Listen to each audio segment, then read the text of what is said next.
Welcome back, everybody, to the Brazilian Dragon podcast. Today, we are talking about the Penguin and Agatha all along. And I'm a guy who would love to traverse the Witch's Road with six iconic queens. My name is Felipe, and I am the titular Brazilian Dragon. And today, I am excited to delve deep into these projects with a gigante of a pop culture podcasting guru herself, the Agatha to my Billy Wiccan, LaTonya. LaTonya, how are you doing today? Welcome back. I'm here. I'm here to take the child that you are birthing currently. Is this a good time or should I come back in several years? Well, don't call Jalinsky because could we fast forward to 7 years? I am kind of curious, but I'm so excited to talk about these projects with you. You are the queen of spooky season, and these are some great spooky content that we were blessed with, even though it's a little past spooky season at this point in time. But for you, it's always Halloween. It's always spooky season for me. Yeah. Um, Always. but yeah, so what is your backstory with these projects? Like, because I know I've listened to you on past podcasts, talking about like superhero genre, but what is your backstory with like this specific Batman universe that we're in? And then also, I know you did a WandaVision podcast back in the day, but like Mhm. this branch, the Scarlet Witch universe of Marvel. Yeah, so to start with the Penguin, I just really enjoyed the Matt Reeves movie. I feel like I really like the work that Matt Reeves does, whether it's like with Planet of the Apes movies or with now working in Penguin territory. But like I just have enjoyed the world of like Batman and his like array of villains since I was a kid. And I feel like every generation has like their terrible Batman project that they can point to as well. Like Mhm. mine was definitely the one where Arnold Schwarzenegger was Mr. Freeze and you couldn't understand a single word that he was saying for the whole movie. Yeah, Um, the the George Clooney one that the George Clooney one, I yeah. don't know if this is a real fact or not, but Nicole Byer and Lauren Lapkus have a podcast, and for one season they did Batman movies, and they read somewhere that George Clooney will give people money if they say they watched that movie in theaters. Um, I wouldn't blame him, because I feel like so few people did uh, watch that movie in theaters, but I did, so I deserve compensation. yes, compensation for your time, but also some people love that movie because it's so cracked and unhinged. It's campy. It's really campy. Like everyone is really going for it. The costumes have nipples, Yep, Like they're what all in a what more different can you movie, and I ask love for? that for them. Yeah. But yeah, in bringing it back to like the most recent Batman movie, I just kind of love the idea of an almost like impotent Bruce Wayne, like just being rich and needing to solve crimes because he can't deal with his past trauma. Yeah. And Colin Farrell has been one of my favorite actors since he hit the scene. Like I watched that man give a performance in a phone booth for an entire movie and was captivated by it. So seeing him disappear into the Penguin role in that movie was amazing. But then to for him to expand on it in this show is fantastic. And Kristen Milioti Oh, is mother. amazing. Like she's been around. She's like been another actor that's been around for a while, but has just been working to like pop in a role. Like she was in Black Mirror, in an And she's episode returning to Black Mirror, I that believe. yeah that they're like doing a follow-up episode for. She was in that time travel movie Oh, I with Adam love Palm Sandler. Springs. That Yeah. yeah, I love Palm Springs. So just like figuring out how talented she is, and she's also like a musical theater person too. Yeah, she like I believe she was in once Once. and also I mean she was notably the mother in How I Met Your Mother Yeah. and played ukulele, and so I'm just like a big fan of like her because I feel like I've been following her since at least she started to like make it onto the mainstream media with like I was a How I Met Your Mother guy. So like to see her like chew this role up, and like I was telling you in the pre-show, like I need her because like this show, like this is the definition of acting and like falling Hmm. into that character between her, between Colin Farrell, between Deirdre O'Connell, who plays Francis, and like that little boy in the last episode who like perfectly embodied the Penguin and Oz. And I'm just Yeah. like, these are actors here. Like this is the definition of like high art and performance in like immersive theater for television, which is so incredible, and like the performances on this show are top notch, and also in the Batman movie as well. Yeah. Really, really good. I rewatched the Batman movie a couple days ago to prepare for this. And also to prepare for the season finale of The Yeah. Penguin, which is on Sunday. So I'm looking forward to that, but also dreading it at the same time because I don't want this show to be over. I've had so Mhm. much fun with it. But when it comes to Marvel stuff, I think people who know me from the days of post-show recaps remember me covering Marvel re related content. Like I have been a Marvel fan for a really long time and can have a discussion about everything that happened in the timeline for when it comes to the Infinity Stone saga. So like uh getting to see Catherine Hahn, who has been around again, working forever in movies that like she was in How to Lose a Guy in 10 Days. She was in Step Brothers, like just all of these amazing comedic performances, and then seeing her get to do her own Marvel show with Sashir Zamata and Patty LuPone is wild. Like this cast feels like a random generator of like talented women in pop culture from like all different sectors, like right. I mean, Aubrey Plaza is like known for like her dark comedy, and then like you have Sashir, who's more of like a sketch and stand-up Yeah, person, Patty LuPone musical theater, and they just like bring together this amalgamation of like random names they drew out of a hat, it feels like, and we get this right. iconic cast. And just like I'm a big fan of Joe Locke. I know you're also a Heartstopper girly. And this Uh, is his second role like on screens. He's done theater. He was in Sweeney Todd, I think yeah. on the West End. But like this is his second screen role And ever. also like his growth throughout the show. I feel like I definitely could sense like nervous energy from him in his first Hmm. two episodes, and like his British accent I caught like slipping out once or twice in the first few episodes, but like by the end of the series it felt like he was fully formed into like he understood the character. Like I read that he did like 4 months of like Hebrew school training to Yeah, like respect the culture as he's doing the bar mitzvah scene for the sixth episode.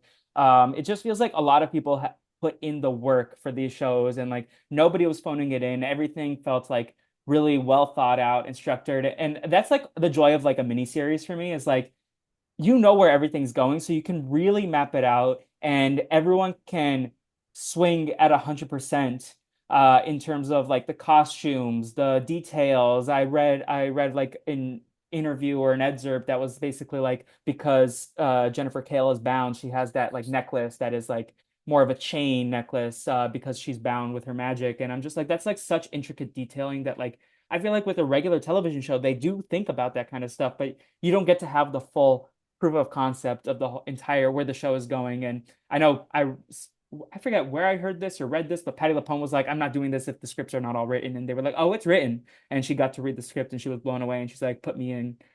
So just like yeah. two phenomenal shows that like I don't know, like the superhero genre has been hit or miss for me. Like I've seen all the movies. I missed a couple of the shows lately, but I think this got me excited for the superhero genre for the first time in a minute, for sure.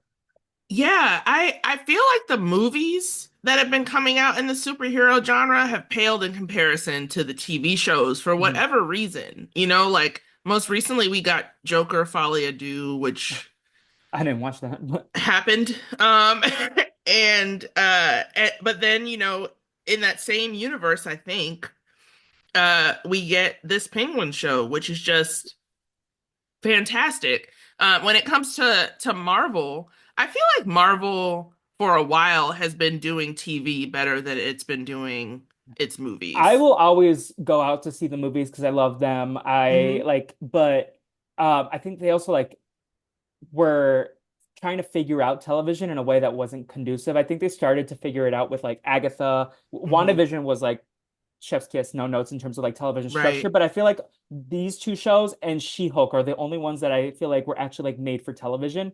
Whereas a lot of the other ones felt like they were intended as a longer story that then they like were like, oh, we'll break this up into like a TV format. And I'm one of the people who was strongly like supporting the Falcon and the Winter Soldier, but I felt like that was like a 6 hour movie that they broke up and like it was weirdly segmented and it wasn't structured. And also there was a lot of like behind the There scenes was so issues. much behind the scenes stuff. Like Um, and with Marvel generally, like struggling to find who they are really after the Infinity Saga and what they want the story to be about, and then kind of like betting the farm on Jonathan Majors and Oh, everything that happened with him. And then they, I heard that there was even some things that he shot for this show that they had oh, to end up wow. getting I rid didn't know of. that he was involved in Agatha. I know they like worked like around him in Loki season 2, which I did watch. Hmm. That one was kind of hurt my brain. Yeah, uh I love Loki season one, yeah. And I but did like hurt my brain is a I great like way the to period describe piece it. episode because I love like Yeah. a time travel and a period piece type story. Um, so I did like that episode, but I felt like that one was very convoluted and confusing. But like the movies, like I mean, besides Quantumania, which I hated, and that was before the stuff came out about him. It was That not good. movie, it's between that and Thor: The Dark World for my least favorite, and I think I'd rather watch Thor: The Dark World. Um, but I love the Marvels. I think that was given like such a rough Yeah, deal. Iman Vellani's a star, and I like he one of the best is. casting decisions ever. I like Deadpool and Wolverine. I had fun at. Like I think Marvel was still trying to figure out how to identify itself as like its Hmm. own thing. But there's been some bangers. I mean, Wakanda Forever was beautiful. Shang-Chi I really enjoyed. So there's like been Yeah. some strong outings for Marvel films and like television shows as well. Like Hawkeye is a great. I might throw Hawkeye back on. It's almost Christmas Hawkeye's time. pretty good, I Yeah. think, especially when we get Yelena Belova kind Oh, of like riffing with I love her. Haley Yeah. Steinfeld's Florence Pugh character. is up Like, there for like one of my favorite actors to follow. Like her, Zendaya, like are like yes. actors that I'm like all behind right now. Full Did you force. hear, speaking of Zendaya today, that rumors are getting out that Euphoria is like done? Oh, I did not know that. No, Yeah. because I was under the impression that Euphoria was just starting pre-production on season 3. That's what I last heard as of a conversation with my friend recently. But I That's what I didn't look at heard the it. same thing. Like they were I've like heard getting competing situated. rumors that they Yeah. were getting ready to start the new season, and then today I started hearing no. I refused to watch that show with The Weeknd. But I do remember there was a lot of drama, but and like I feel like I heard somewhere that Zendaya was not happy with the stories she heard about Sam Levinson on that Hmm. show and like the whole situation with the idol. Um, I refused. I'm gonna Yeah. protect my peace with that. Did you watch Good that for show? you. I did watch that show. LaTonya. I did. No. Well, because there was one episode where what is the name of the woman that Lily Rose Depp? Yes. Um she actually is really good at And from everything acting I heard, the show like had an interesting premise. It was just like and cast too. Like there men were took just a lot of over. people. Yeah. But the story itself was just kind of like this can't, I mean there's the also the like behind the scenes turmoil where there is a director, a woman director, Yeah. who Amy Siemens, that's her name, who had like done all the pre-production for a completely different version of this show Mhm. and then was like summarily replaced by Sam Levinson. So rude.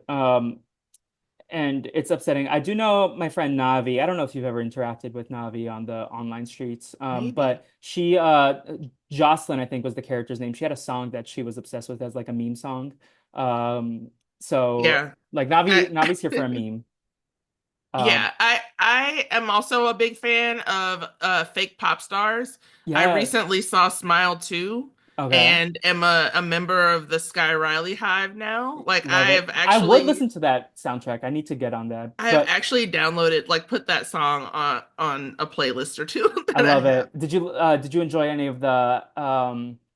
Night Shyamalan's daughter's music from Trap? Because those Lady Raven, that's her character's name. Yeah. So I like the movie. Unhinged. That movie was Um, unhinged and I loved it. can we talk really quickly? I know that we're going on a tangent, but Kid Cudi in Oh my Trap. God. I yelped. I had a great theater for that movie because my theater was full of like Latina and Black women who were like talking back to the movie theater, and I love that energy. Like I'm like this is the kind of movie that can be like a group viewing It experience. is, yeah, Um, yeah. because they made the movie better. I don't always love an interactive audience, but for that movie it was I can imagine that that would be a yeah. fun one to have a big And crowd I for. went in not having watched the trailer. I legit didn't realize until like the first scene where he's like checking the guy in the cage that he was the bad guy and he was the one trapped. I thought it was like, oh, there's like I knew it was about like a serial killer or something. but that was a surprising delight in 2024 in terms of films that I've seen Wonderful. recently. Have you seen Honora? No, not No, yet. I cannot wait to hear your thoughts on Honora. Like I am ready to read all the think pieces, but I think it's only like come out in like New York and LA so far. Yeah, Um, I am waiting for Honora because I very much want to see what Mikey Madison has up her sleeve for this movie. Like I've enjoyed her in Better Things, and she was in one of the Scream movies too. So yeah, I really want to see Honora, but I haven't seen it yet. Also, really want to see the movie Heretic. okay, yeah, I have not seen that one. That's the Hugh Grant one, right? Hmm. Yeah. Hugh Grant, underrated zaddy. I feel like people don't talk about him enough. Yeah, people weren't around for the Divine Brown saga when he got arrested for picking up a lady of the evening Oh, and then had a TV appearance on Jay Leno, I think was the host then. And had to like explain himself, and he said the iconic words, "I did a very bad thing." And everyone just kind of knew what he was talking about. Yeah, he's been zaddy for decades. I mean, I was like, oh my God, is he canceled? And then as you kept going No. on, I was like, okay, he's just a sex positive king. We love that. Yeah. Hmm. Um, I love it. I mean, Love Actually. He was also one of the. I'm just big Hugh Grant, and from what I heard about Heretic, um, that it seemed like he enjoyed this role a lot more than being an Oompa Loompa in Wonka. That press tour, I have not seen Wonka, but I thank Whatever. goodness for that press tour because Yeah. he was so like put off by just having to participate in anything that was happening. It's always great to see someone who's totally signed out at their job. Yeah, it was like that came out around the same time as Madam Web, and it was just like actors just like giving no Fs about the projects they're in, energy. I did see some people dressed up as, do you remember the pop-up in like London or wherever they had the Willy Wonka experience? Some people were dressed up as that for Halloween. I yelped. One of my favorite costumes besides Raygun, the breakdancer. She's retired. She's retired. Well, breakdancing is retired from the Olympics also. I think we're Yeah.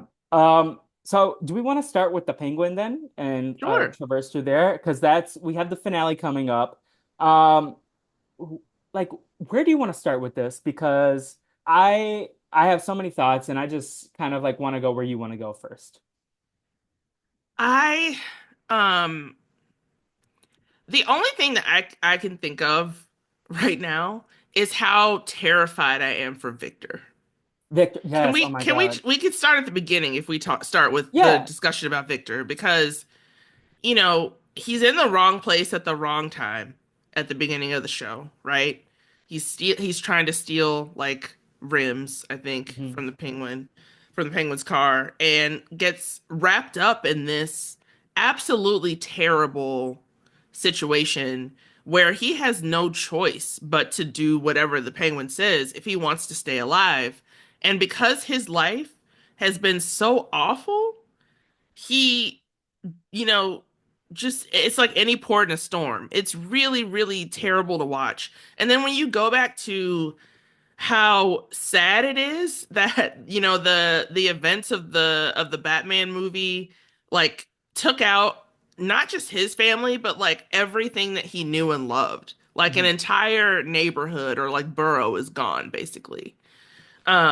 It's really disheartening to watch this journey that he's on and to watch this kind of like him spiraling you know, toward the abyss. Like it's just he's the character I feel the most for, I Yeah. think, in this whole story. He's kind of like our audience surrogate in a Yeah, he's way. definitely the most sympathetic character because like everyone does something horrible in this show, even if you're like rooting for them at times. Like personally, we can discuss this later, but I mean, I feel like my rooting interest between Sophia and Oz is like, oh, Sophia's been through more and like is a more redeemable character, Oh even yeah. though they both kind of suck. Yeah. But Victor is the one I'm like, don't touch this child. And I'm so mad at him though because he could have gone with Graciela to San Francisco, and he chose not to in the moment. But he's definitely he's another actor that like I'm gonna be excited to see his journey because Yeah. he was in Encanto. So like Oh, I knew he's the voice of Camilo, so he's the one 7 feet tall, and then so I remember like I him get haven't seen Encanto. LaTonya, I know. I haven't seen LaTonya, Encanto or Coco. LaTonya. I LaTonya hates the know. Latinos. No, I'm kidding. Oh no. No, I'm That's kidding. certainly not the case. Um, But but yeah, no, no, I one I've day been you saving should them to watch with with your my nephews. nephews. Yeah. Yeah. I think they would love it. They're gonna love Antonio because he is just adorable and like loves animals and he like in Encanto every one of the kids has their own like room dedicated to like their special power or whatever and Hmm. his is like connecting with animals so his whole room is like a jungle and Oh like my it's like gosh. it's giving Dora the Explorer where she's like friends with all the animals also and I um might watch that tonight. Like there's literally nothing happening this weekend in terms of TV. I mean, if you both Encanto and Coco might make you cry, so just be Okay. prepared. Have you seen Turning Red? That's also another good one. I have seen Turning Okay. Red. Yes, Yeah. like I am a big fan of actually Inside Out 2. That's another good one. Yeah, I I saw just that last week. I love Pixar. Like Pixar, like this week I've been like feeling nostalgic for Pixar.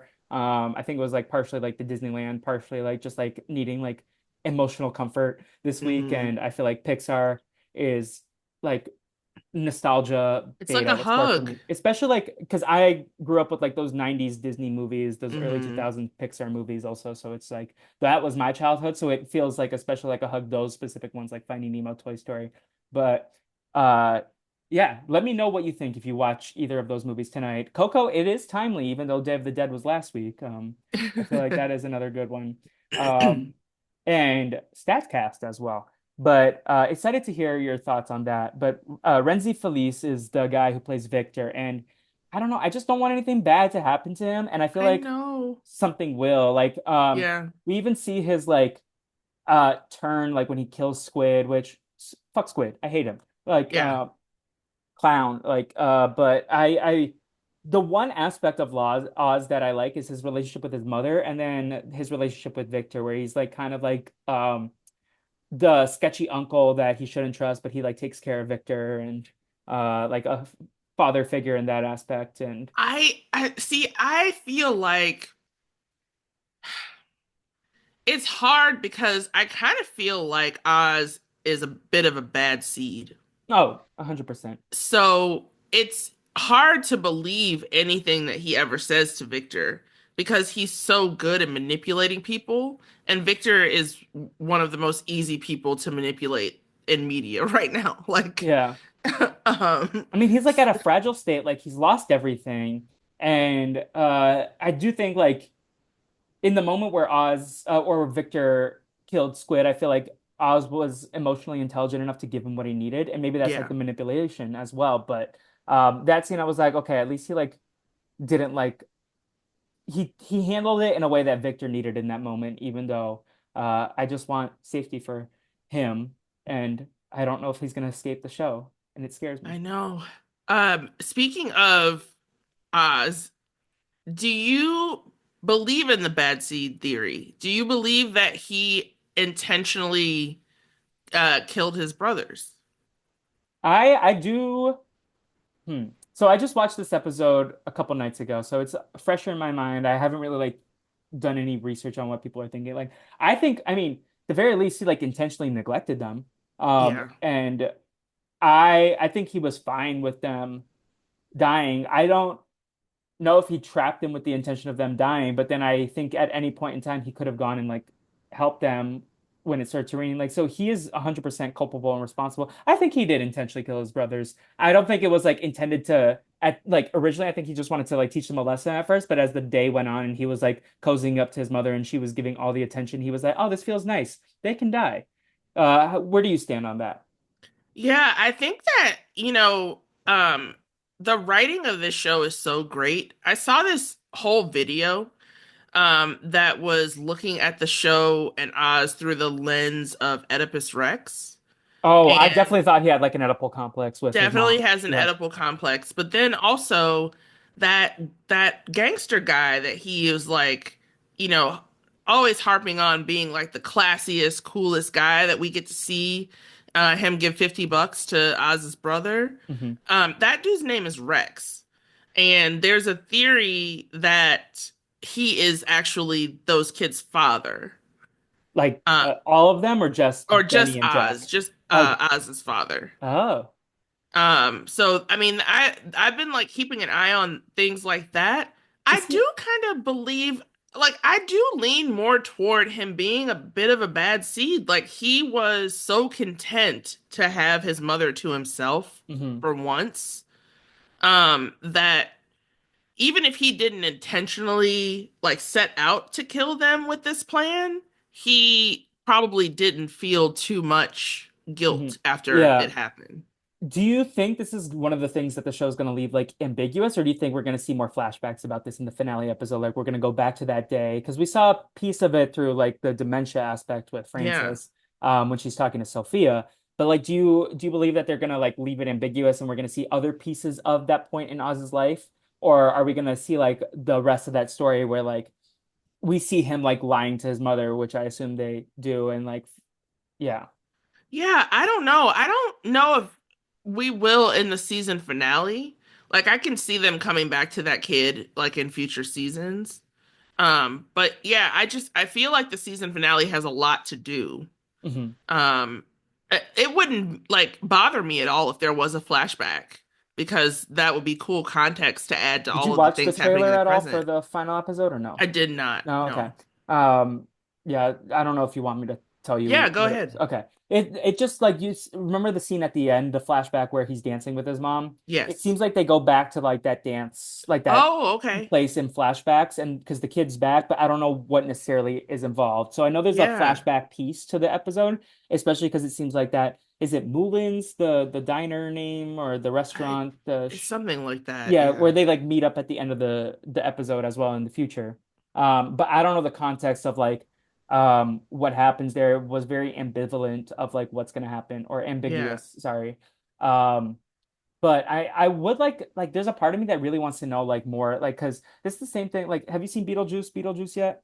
Not yet. Okay, so I won't say anything, but there's like a plot point where it's like I just want the answer if it was like premeditated or if it was like an accident that then allowed to happen, like for something. Yeah. And Yeah, I I would think like to know that. there's like the curiosity in me that like I would like the show to answer that question because I don't mind ambiguity in films and television, but like with uh I think that one's a little too like I would like to see how the show handles this. Like it's a little too like uh incentivizing of a meal, like a plot meal that I'm like, oh, I want to eat on it. Yeah. Um, Nom nom nom. nom nom indeed. So we got Oz. Do you want to transition to like the relationship between like both Oz and his mother and then Victor and his mother? Because as someone who like my grandmother struggles with dementia, like I was Mhm. literally on the phone with her yesterday for about 18 minutes and we had the same like conversation 5 or 6 times and it was like very sad and like I love her. She's a hoot and a half. She still cracks me up to this day. But it was she was just asking like, "Oh, when are you coming to Brazil?" And I'm like, "Oh, I'll be there in like about a month and a half." And she's like, when are we at?" And I was like, "Early November." And then like we would talk about something and then immediately it would be the same conversation. It was just like heartbreaking and I love that the show is putting like dementia resources out there at Yeah. the end of the episode. But it's heartbreaking to see Frances struggle with this, and but the performance is incredible, and there's so many layers to these relationships with both Oz and then also like her new relationship with Victor. Mhm. Because I'm also curious, like, is Oz getting jealous of it? Because he's like, is there anything to that?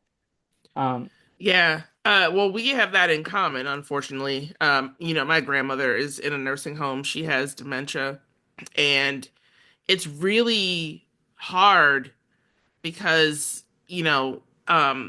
you notice that like the good days, there are good days and bad days, and the mhm. good days become fewer and far between, as time goes on. Yeah. And so the idea that this is something that, is almost like triggered in her, these memories, and then she's just like back at a completely different place, Francis. Like Deirdre O'Connell is doing such an amazing job, Hmm. just playing all of the aspects of this woman's like very deep and fascinating personality, and also the aspects of this illness. to really make you feel for her when she is like her son, not a really likable character. So it's really proving, I think this whole show proves that, we can feel things for unlikable characters. Like Hmm. it is possible. Um, but yeah, I'm like really interested in where this is gonna go. I wouldn't be surprised at all, like if Oz had seen Victor dancing with Francis, like they were, before Francis was taken, he would have been upset about that. Like, Yeah. and he would try to do whatever it takes to get him out of the way, especially because Victor is so like pure in his intentions that's another thing that Oz can never have. Like he's always going to be motivated by greed and a need, like an inferiority complex, basically. So I wouldn't be surprised at all if the way that Victor came to his end was because of Oz, because he was jealous for some reason. Yeah, and I definitely remember, I forget which episode it was, but it's like the dinner scene when they're at the Crown Point apartment and like the power's out and Oz is like finagling with something and Victor and Francis are having a conversation and Oz is just like ma like trying to like interrupt and like now with the added context I'm curious if I revisited the scene like how I'd feel about it because maybe it is like a stem of jealousy and like he doesn't like that they're getting close. But it's also like he wants his mom protected and sent Victor to Hmm. go take care of his mom. So of course they're gonna form a bond. Like my grandma's caretaker has a bond with like her primary caretaker, and then when she's gone on the weekends, like it's very different. Like when because she's like in a different environment, it feels weird for her. Um, and it's definitely something that I've noticed. But I would love to see Deirdre O'Connell get like an award for this, or like at least recognize. And I know we're early in the Emmy cycle, but Lord, these women are eating it up, and Colin Farrell as well. And like this cast is so stacked, and Yeah. they're all like bringing it. Like Colin Farrell like is unrecognizable, like in like the prosthetic team as well. I did hear it might have also been Nicole Byer who said that she wished that the original movie cast someone who like there's probably like a bigger guy who could do this role, but they just went with like Colin Hmm. Farrell and put him in prosthetics. But for what he's giving to the character, it's like incredible work. Yeah. I mean, there is like rightfully so a discussion to be had about people putting on like fat suits Yeah, basically and acting in a certain role. And I mean it makes sense from a character perspective why his like they would choose that to be his body type and also from yeah, like a comic accuracy perspective. for sure. Um but I mean I just kind of feel like we're it's it's a little bit of a different situation from say The Whale, for Oh, example, yeah.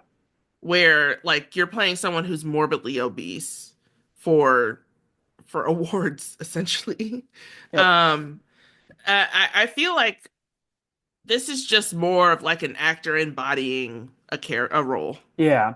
Um, that like even though I'm loving this show, I still have to say my favorite version of the Penguin is Danny DeVito. That Yeah, like I love this show, but like how could he not be? he Like is you he know did all kind. Well, first of all, his they used his full name, so he got to be Cobblepot, which was yes. hilarious. And then Danny DeVito did all kinds of comedic, but also like horror things in Yeah. that role that just made him so menacing and like disgusting. It sticks with you. Yeah, of course that's your favorite one. Batman Like Returns is in mine my too. top three of Batman movies. We haven't discussed it. What is your favorite Batman movie? Prob is Batman Returns the one with Catwoman? Yeah, with Michelle Pfeiffer. Yeah. Yeah. Yeah. Okay. Yeah, that one for sure. I love that one. And then there's also like I'm a big Batman Begins guy. I think I like that more. Like I love Heath Ledger and everything he did in The Dark Knight, but I think the rest of the Yeah. movie is kind of like not as interesting, maybe because it was overhyped by the time I saw it. But I'm very partial to Batman Begins because it's also like a little spookier and like more. I like the like Arkham aspects of the show, and I'm sure we're gonna spend a little bit of time talking about Arkham. Like I feel like I'm just fascinated by it, like the psychology interest, and I think that's why I really like the Batman is like the underground crime stuff versus the more like campy elements of like justice and crime fighting is I'm more of the like underground like political stuff that I'm enjoying about this version of Batman. Yeah. And then also like I'm just fascinated about Arkham Asylum. Apparently there was like originally supposed to be like a horror show about like Arkham Asylum that I don't believe Ooh. is in production anymore. Yeah, I remember hearing about that. You know what? I also like I grew up as like a little kid getting interested in Batman because of the original Batman With TV Adam series with Weston Adam and Burt West. Ward. Yeah. hmm so that one, like that Batman has Yeah. like a special place in my heart just because it was so fun and like colorful and goofy and you got Eartha Kitt like running around. Yes. Um, So good. My biggest takeaway as like a pop culture enthusiast is that like every generation has their superhero. Like Gen X is Superman, Millennials is Batman, and then Gen Z is Spider-Man. Um, and that like that's their superhero they grew up on.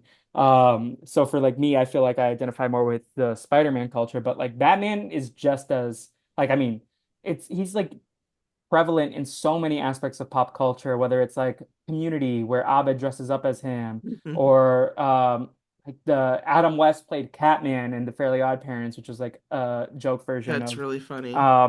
So do you want to move on to Sofia Gigante? Yes. Okay, because this is Yes, my favorite part please. of the series so far. Is like everything that she was doing. Like I honestly, there's like aspects of the Penguin show that like I enjoy all of it, but I think my favorite scenes, like the most invested I've been in the show, is like where I'm on the edge of my seat is anything related to like her storyline. Episode 4 was she needs to submit that for the Emmys, where she spent like we get her flashback. Yeah. Um, she's just like I didn't know Christine Milioti, and I'm a fan of her. I didn't know she had this in her. Like, and it's incredible, like everything that she's doing. So I'll give you the floor to speak on her. Yeah. Just the journey of a character from going, just being like a spoiled rich girl, essentially. Um, but always having this sadness because her mother died when she was very young and she had to grow up without her mom and doing these like brunches every year to commemorate her mom's death, never really allowing herself to fully think that her father is the one responsible for it, even though everyone around her seems to know that that's the case. And then, realizing who he is and having him be so evil that he arranges to throw her into Arkham Asylum of all places. Like, just send her to Italy. You know what I mean? Yeah, Like, what are you doing? That's yeah, your just like daughter. it's horrible. And like just on the performance as well. Like I didn't even realize that was someone else. I thought that was John Turturro because like Mark Strong did an incredible job. And I didn't read like I caught up on the show like I binged a couple episodes because I was behind it. And so when I saw that I was like, oh, John Turturro's came back. Then I looked for his name in the credits. I was like, what? And then so I went and Yeah. looked, and apparently John Turturro was A, busy with Severance, and then also B, he was like, this is a little too like hardcore abusive towards women. So Oh, okay. I don't know if like I felt a little uncomfortable with like the material like in terms of like how damaging it can be to like the portrayal of like abuse on women because it's also like Yeah. all the sex workers that are Yeah. being hanged through Carmine and then like sending his daughter to Arkham and that was a jump scare when Magpie shows up for the first time. I literally was like, whoa, like that was but she was also great. Like shout out to her. I Um know. I like that Arkham episode really just catapulted this season in a mhm, way that I did not expect from this show. Because it is very rare that in a show named The Penguin, you would take an entire episode and dedicate it to a character not named the Penguin. mhm. But like it made the show so much more of a rich tapestry because they did that. They were able to like show us the suffering that Sophia went through and how much it informed her who her character is and what decisions she's making. Yeah. One thing that I've been like keeping an eye on, that I heard someone mention is so Theo Rossi plays Dr. Julian Rush. And he this a really interesting character in a lot of ways. But a lot of people are theorizing that he is not real. Oh, I could I haven't seen that theory, but I let me think about that because it's definitely like possible. Like I can yeah, because like he it would make sense. It would make sense that like he's kind of just like she's like so broken Yeah, that this is like her only savior and like she's like at such a low that she's like, "Oh, I don't know who I can trust, so let me find make someone." someone. Yeah, Yeah. Um and he's definitely like I definitely am he like also like the way he's moving around the series, it's very like because I don't think we've seen him interact with anyone else except for like the other doctor in one of the Arkham right. scenes. And Um they show him in the same scene as Francis, but she never yeah. acknowledges him. Yeah, and I'm interested to see if that pans out because that's a good theory. I haven't thought of that because I mean I we're not new to shows where people are Yeah. with Joe Goldberg. He needs to go to jail. He needs to go to Arkham. Seriously. Well, Yeah, I feel like if Joe went to Arkham, he'd be running the place in like 28 hours, you know? probably. He's Jack Nicholson in One Flew Over the Cuckoo's Nest. Exactly. Um so yeah, Sophia Gigante, that's very interesting. I need to noodle on that. Do you buy into that theory or do you I just think it's fun to think yeah. about. I don't know how I feel about like adding that to everything else that's going on. There's already Yeah, so much going on. do you think the series will like conclude like in a satisfying way on Sunday night, or do you think it's like gonna we're gonna need like another season, and they're hoping for another season? Because I assume this is gonna tie into the Batman too Yeah. in some capacity. I mean, I think that it'll have a satisfying enough ending, um, because some of it will be picked up in Yeah, the next Batman movie. But I really do feel like they're aiming to have another season of this yeah. show. I I if I had to put money on it, I don't think Sofia Gigante makes it out of the series. I feel like because I don't know how they connect, they get both of them into the Batman. I feel like there might be too Exactly. much, Yeah. Yeah. which I am curious to see how they like tie up the stories. I don't know if Frances makes it out of the episode because we have that scene a couple episodes ago where she's like, "Just end it for me if it's too painful." I know we're worried about our boy Victor, but one more Yeah. thing about like the Arkham episode is like it's like I love when shows recontextualize shows and movies in the like with IP that it's already based off of, where they take a character and they recontextualize the character and create this new layer and like dig deep into creating who this character is. And I'm sure we can talk about this with Agatha as well, but like the Hangman is like a minor Batman villain from everything that I've been able to read up on.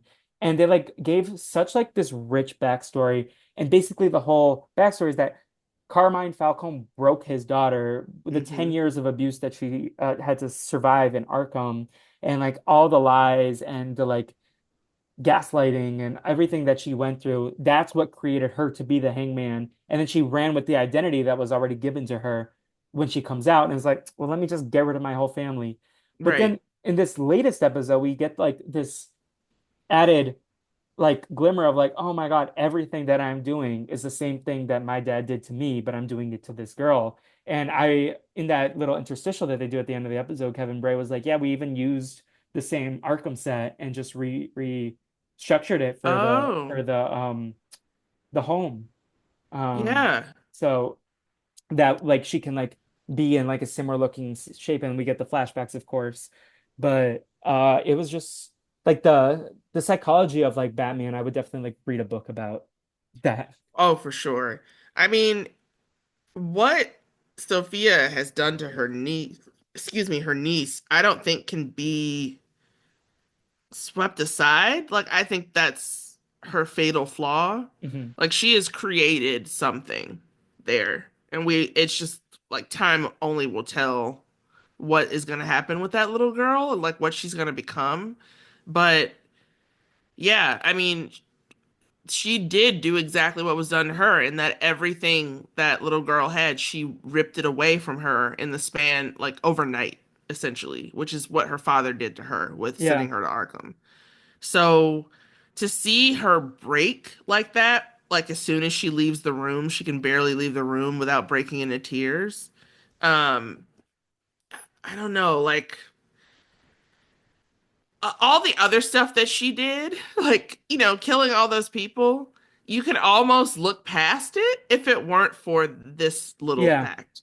Yeah. Like I'm not out here like championing death, but on a fictional show, I was like, Sophia, you get back at your family. They're horrible people. But then like adding this layer, I was like, see, I am rooting for you against Oz because I think Oz is more despicable than Sophia, and Sophia is more of Hmm. like a victim of her circumstances that tried to turn this into like reclaim her mother's legacy and like the the story and show up as a strong woman. But it's also like, but this is also re irredeemable. Like you killed this little girl's entire family, and even though her mom was a shitty human, like that girl still didn't deserve anything that happened to her. So it's just like No. the adding the layers because like we're forgetting like that's like the strongest fictional stories are the ones that like make you empathize and sympathize on like human Yeah. levels. Um, And couching it the way that she did, as in, we're gonna go do this fun thing together. We're yeah. gonna have a sleepover out in the greenhouse.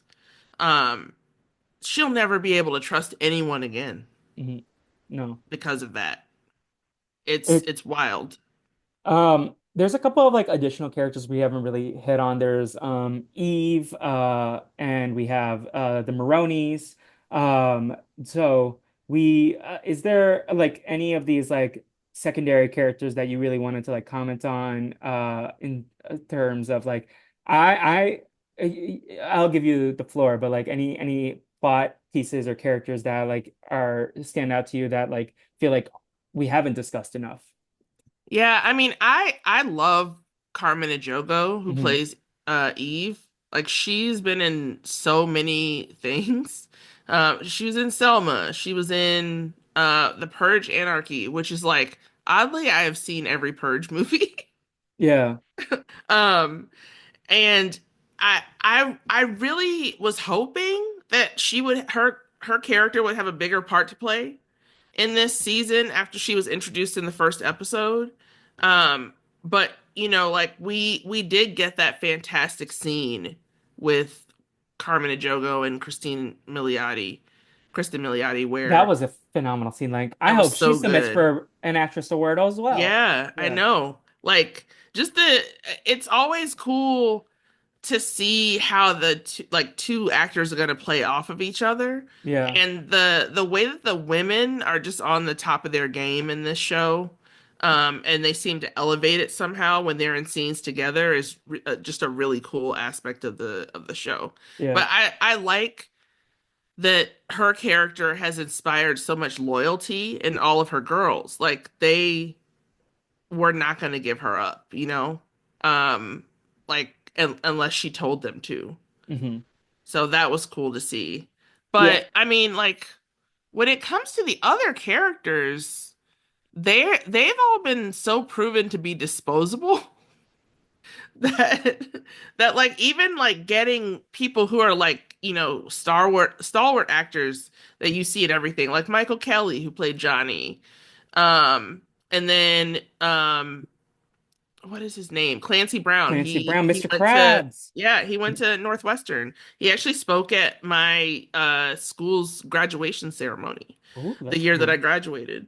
So seeing him um just like chewing up some scenery and then dying.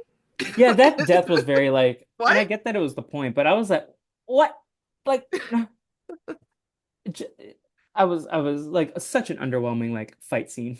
Yeah, it's like, Um, so these people don't matter at all, huh? yeah, Okay. I'm also like a big fan of Shohreh Aghdashloo. I hope I said that right. Who played Nadia, his wife? She Yes. pops up in random things. Like I think I had last seen her in Renfield as John Ralphio's mom. Um, But also shout out to Marie Botha who played Magpie. I wanted to give her credit because she was phenomenal as well. But it's just like a lot of these like characters feel like plot devices. Yeah. And that is they got great actors behind them, but I definitely at least wanted to highlight Eve as a character and like the loyalty that she has for her girls and that they have for her. And then also that like she was loyal to Oz, but then she finds out what happened to Yeah. Sophia. And then she's like, you know what? Here's the information. Just don't come after my girls. Um and I'm sure she knows that like Oz might come after her or something, but like she knows what she's doing, but she's willing to take it. There's also like the fan of like Easter eggs that is like obsessed with the fact that she's in the Batman universe, and so is Jeffrey Wright, um, for the same Batman universe, which I think is fun. But do you have anything else about the Penguin that you want to talk about? Any like things that you're like, oh, I absolutely want to like put my stamp on it. This is gonna happen. This is what I'm excited to see. Any comments that you still have about this show The franchise? the fun thing about this show for me is that I am constantly questioning what is going to happen next and never able to predict Yeah, anything that's going to happen, which is refreshing for people like us who watch as much media as we do. Like it's really nice yeah. when you don't know what's coming next. And I feel like the show has been well paced because I know a lot of, I forget where I saw this, but someone was like, yeah, I'm so glad that like the first episode, like we didn't waste the whole first episode just getting to Alberto's death. We like kind of just like popped him in the first act and then like it was able to build off that versus like a lot of shows that would be the whole first episode. And Yeah. like I felt like this show is like moving beyond the pace of like what a traditional show would think about. I did want to ask since you recently revisited the Batman and I didn't have a chance to do that. Did this show recontextualize anything that happened in that movie? Anything with like Zoe Kravitz? Anything with Paul Dano's character? Of course, if I'll give you a second to like think about any points, but knowing what happens with Victor's family, of course, leave it to the incel boys to do actions that cause harm to people from I marginalized know. backgrounds. I know. Of course. Um, I was actually um I kind of noted when I was rewatching just how little the show seems to have an effect. Like the movie has an effect on the show and vice Yeah. versa. Like obviously they planned for that to be the case. So that they could be like separate entities that people I mean, will the Penguin's barely understand. involved in the movie as far as I remember Yeah, anyways. It's like a lot more about Carmine Falcone and the it Riddler. is. Yeah. And it's just, you know, just like watching a weird little Batman. Like this is I feel like Robert Pattinson's Batman is a weird little guy. He's so emo. He- Yeah. And then, like, I mean, I think there's only one scene, maybe two, that like he's out of Batman mode and he's like Bruce Wayne. Like, it's very few and far between. Like, there's the scene with Andy Serkis in the hospital and like maybe one other one where he's like out in public. But it's just like, it's every time with that like moppy hair and like the gloomy face. Yeah. And it's just like, oh, no, like, I get this is like a Batman. Like, stay as Batman. I don't want to like deal with like your but I'm such a big fan of Robert Pattinson. I feel like he's an underappreciated actor. I haven't seen Boy and the Heron yet, but I've heard he's phenomenal in that. Yeah, I Um, haven't seen it. uh, I definitely I will say like just thinking about the Batman in this show, like the like abuse of women in Gotham City and just like, in general. Like because I know there was a whole plot point about like how Thomas Wayne was like covering up for like Martha going to Arkham and Yeah. like the connection with like that with Sophia and just thinking about that, like that is something that I've a thread that this universe is like discussing and I appreciate the conversations and think they should continue to like acknowledge this in future projects. Um, Yeah. is there another Batman villain that like you would love to see like a spin-off show? Um, there was a rumor that turned out not to be true that there was a Joker spinoff show with Barry Ooh, Keoghan. interesting. But that is apparently not the case. Yeah. Um, I mean, I just really I like the victims of psychological trauma Yeah. like characters. So the Riddler, I loved Paul Dano's performance. as the Riddler, and like maybe playing him as someone who's on the spectrum, maybe not, Yeah. like is also a really interesting character choice to do. Um, I mean, I want to see like more so than like villains. I want to see like more of Catwoman being Catwoman Yes. and Like not there like wasn't there like rumors about a Zoe Kravitz spinoff or sequel there project were of sorts? rumors. I Yeah. haven't like heard anything recent about that though. Because I do feel like the movie she was she was someone who needed rescuing Hmm. almost in the movie. Whereas like her portrayal usually is not someone who needs to team up with anyone at all, like necessarily. Like she can take care of stuff on her own. And I think I was missing more of that Catwoman and Yeah. more of her like being Catwoman. Yeah, that was more like Selena Kyle than Catwoman for a lot of the Yeah. movie. Do you hope that if there is a Zoe Kravitz Catwoman project in the future, that there's a basketball scene as iconic as the I think they have to pick a new sport. I don't feel like anyone could live up to the iconography of the the Catwoman basketball scene. That movie in so many ways is camp as hell and Yeah, it's ridiculous and I love that Halle Berry can just I have think fun you with should it. bring that to Chappelle for a recap kickback episode. That's not a bad idea, actually. Yeah. That's really funny. Yeah. So I'm sure we might like cross the comic book streams throughout our conversation about Agatha, but where do you want to start with Agatha? Do you want to just start with like the your love of Wizard of Oz and Yeah. yeah. Um, this show is so Wizard of Oz coded in so many ways that it made me really happy. You know that The Wizard of Oz is one of my favorite movies of all time. Will you be watching It's Wicked or like of course, yeah. yeah, I can't wait to watch Wicked.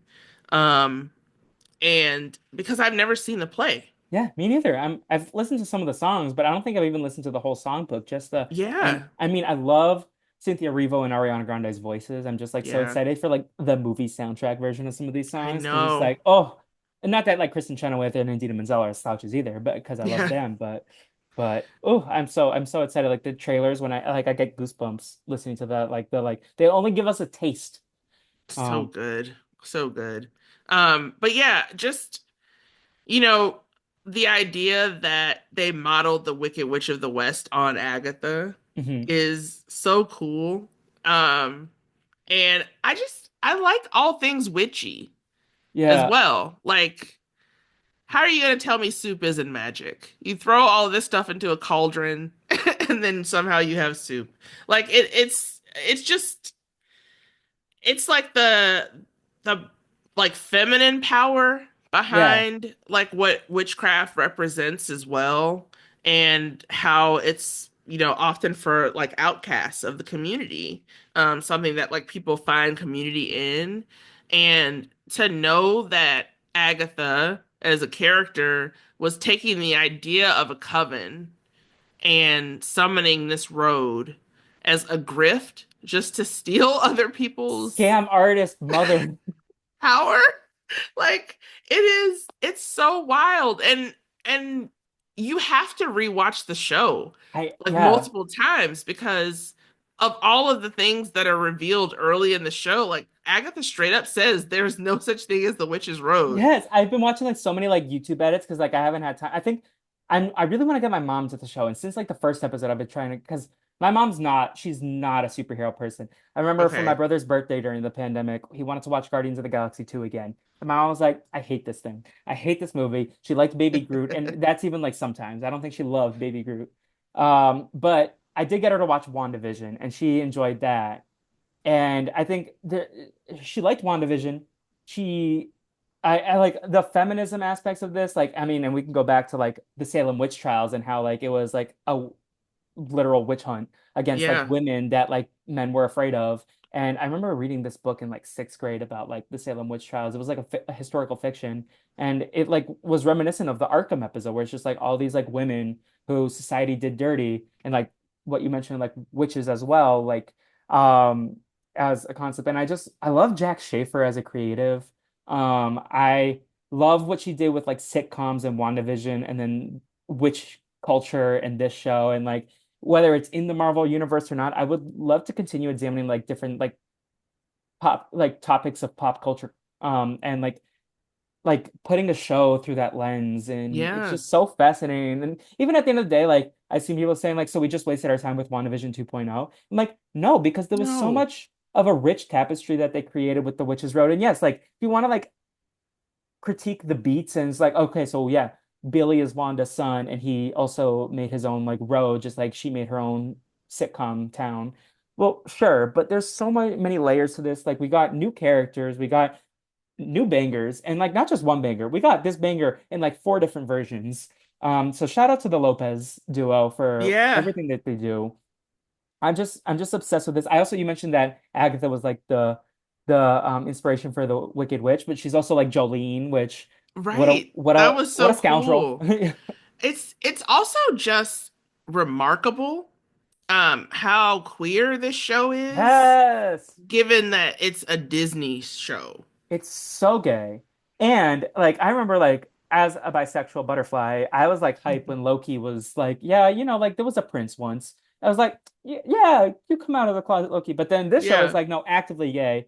Um, and I mean, my heartstopper loving self wants Kit Connor to be Hulkling, even though I saw that he doesn't want to do it. I want him to be Hulkling so badly because I want to force like this like they can be the new era Tom Hanks and Robin Wright where they like are paired together for multiple projects because they have great chemistry. And yeah, I It just I is just love how gay he is hilarious. and how gay Agatha is and how gay Death Yes. is. I know. It it seems like what they were hinting at, because they couldn't actually say it, is that Death is the like father of Yeah. this child. They said that they Yeah. tried to cast Nikki to look like both Agatha and Rio.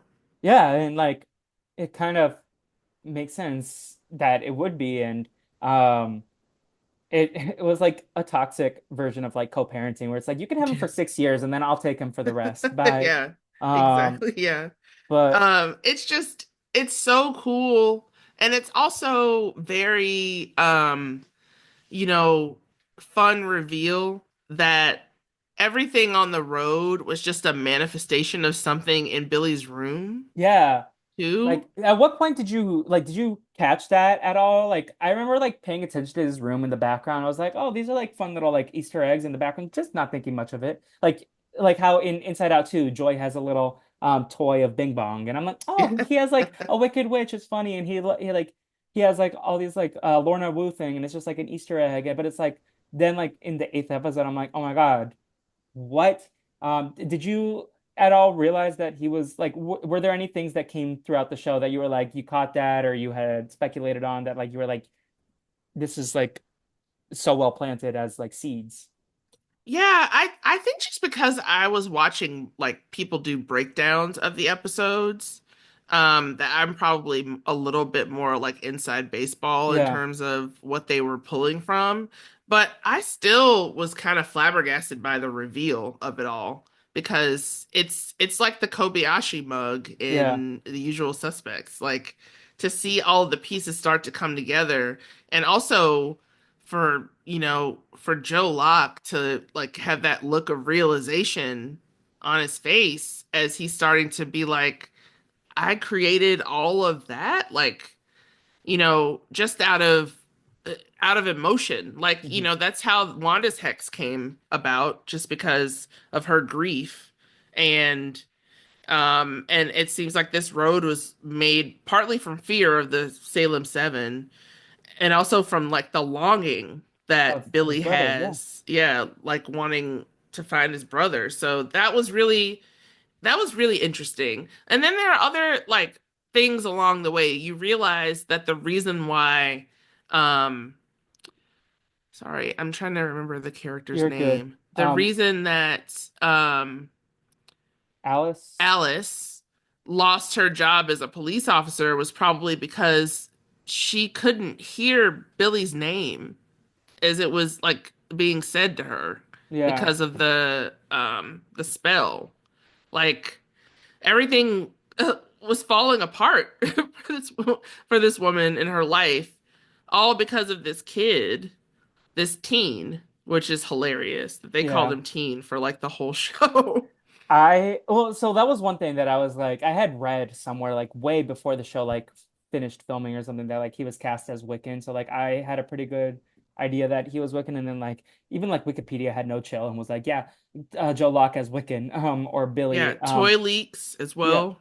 But like even watching the episode, like my brain broke, and like I was familiar-ish with like after WandaVision, I was like did like WandaVision was probably the height of my Marvel fandom because like for me, my backstory is like when I was a kid, I watched the original six Avengers movies, and then my brother would like get me and my dad to go to like we would go as an outing to see like the big Avengers movies. And I had Hmm. seen like the Guardians films, so I like and Black Panther, of course. But like I like was a casual Marvel fan, and then Endgame and Spider-Man Far From Home came, and then Disney Plus was dropped a few months after. And during the pandemic, I just was like, okay, let me just Yeah. binge watch all of these. And I fell in love with the MCU um, for only WandaVision to come through. And that was like WandaVision and Falcon and the Winter Soldier was like my peak Marvel fandom, where I was like deep diving and like looking into everything and like listening to your podcast with Josh and Kevin. And I think it was you that like um was the first person to put like Agnes was Agatha Harkness on my radar. I have like a core Oh, memory of like I remember like that was like mind blowing, and then I did like a little deep dive into the Fantastic Four because of like Agatha. yeah. But I have my moments yes, sometimes. but I like that was like my peak. So then this show kind of like re-energized that spark that had been dying for the last few years. Because like I still love the Marvel movies, like for the most part, besides Quantumania, that movie can kick rocks. But Terrible. like I'm an Eternals boy. I like the Eternals. I like a Marvel movie is just like a fun time at the cinema for the most It part. is. It's a Unless it good like escape. devastates you with Wakanda Forever. But Ugh, Wakanda that's Forever and well, Endgame. yeah, those two, well, Wakanda Forever especially because that's like a whole different like piece of cinema that you're consuming, and It like was it just feels so real because it is really kind of real. rough. Yeah. Um, but like this cast like is so good. I mean I'm such a Sashir fan. Like I've been listening to her podcast for years. Like I've seen her and Nicole do live tapings a couple times. Um, and like I love that she used the show coming out to come out as a lesbian. Oh, I didn't Yeah. know that. Oh, I'll send you the article that she That's great. came out. But you mentioned one thing, one of my few quibbles with the show, the Salem Seven. How do you feel about them? Like, there was just an entire plot device that, like, at the end of the day, didn't really amount to anything. And it was kind of frustrating because they had like some talented actresses and actors like Yeah. involved. Um, but yeah, so talk I about them. I wonder if they had more planned for them and we just didn't get to see, like it ended up getting cut. Yeah. Because I really thought that we were going to get some sort of backstory for who these people are, especially with a name like the Salem Seven. Like, you're saying that these witches have been around since like the days of Salem, Yeah. and yet we know absolutely nothing Especially about their motivation. and in WandaVision, we got this whole like backstory in the eighth or ninth episode with Agatha, Mm-hmm. where like she's in Salem with her mom, Evanora, and like I'm like, oh, there's probably stuff that they. So I have to imagine they filmed stuff that got cut, which Yeah. is so disappointing because like I really felt underserved. I'd be pissed if I was one of the Salem Seven actors and I filmed stuff and like it was barely used. Like I don't think like we could even distinguish who was who. I know No, there was like one who was credited and the others weren't, but I had no idea. Like, no idea what they look like, they were what just a their plot distinguishing device, feature. purely. Yeah. Like, which like it got us to the road, and the road was phenomenal in itself. But But at like the least production design, yeah, explain the plot device. yeah. Like, Like why is Agatha afraid of them? We didn't even understand that aspect of like why are they after Agatha? Like that was like one of she the doesn't key have the things. dark hold anymore. Like what Yeah, or her powers. So I know Agatha has done dirt like for centuries at this point, yeah. but it would be really nice to know the specific issue that they had with her. I mean, yeah. I want to know. I would watch like an Agatha backstory only show as well. Like Yeah. that. If that, like, I. So my take is, excuse me. My take is. I don't want a second season of Agatha all along, but if this spins off into its own new miniseries, like would hope it has its whole new name and identity, even if it's like Agatha and Wiccan. Like if that's the name of Hmm. the second spin-off, whatever. I think that was my issue with Loki season two also, is like I felt like this doesn't have its own identity in the Marvel Cinematic Universe right now because it's a second season of a show. But since you were gone, there's been all this other stuff that I feel like was this in mind? It convolutes things. So just like go from that point in time when you're making the project and like miniseries kind of style and just like do a spin-off of the miniseries, which I think this might like I think just for like a layman viewer, and I'm more deeply entrenched with Marvel than a lot of people that I am friends with are, but I feel like it just makes the continuity a little simpler for like Hmm. long term. But I forget my point. Just the Salem 7 backstory. Yeah, but maybe if there was a second season, it was just like firmly backstory of Agatha, Yeah. like Agatha shenanigans over the years. Watching her in all of the different costumes throughout the years as she's like stealing power, like give me that show. Like give me the setup for how she took Jen's power away. Like that's really interesting and we only get to learn about it in like the penultimate episode for about 5 minutes. Yeah, and then Sashir disappears for the rest of the episode. Yeah. But And I did, still doesn't know that the road was not real. yeah. Oh my God, I can't wait until she finds out. I need her in like a Midnight Suns movie or a Ghost Rider thing. Like keep her in the Yeah. MCU because we lost Patty LuPone, we lost Allian, we I lost know. Deborah Jo Rupp in the process of this, but. Now we get Aubrey Plaza and Sashir Zamata also in the Yeah. MCU in like different ways. Like I'd be excited whenever they pop up. Um, I've been walking around my house whenever anything like inconveniences me. I do the Mrs. Davis. Oh my God. Like just the way that she says oh my God when she's like being her purse is being sucked into the into the yeah, road. Like I love everything about this show. It's so ridiculous. it's so camp and Mrs. Davis, what a queer icon.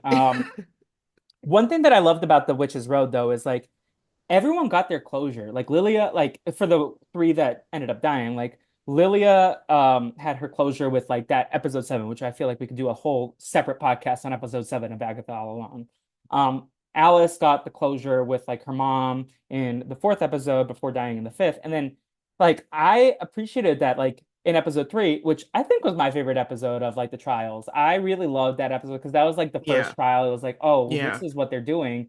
And it was like giving the Real Housewives of like Martha's Vineyard at the same time as like the witchiness and like trials. It was like very like this is what the show is gonna be.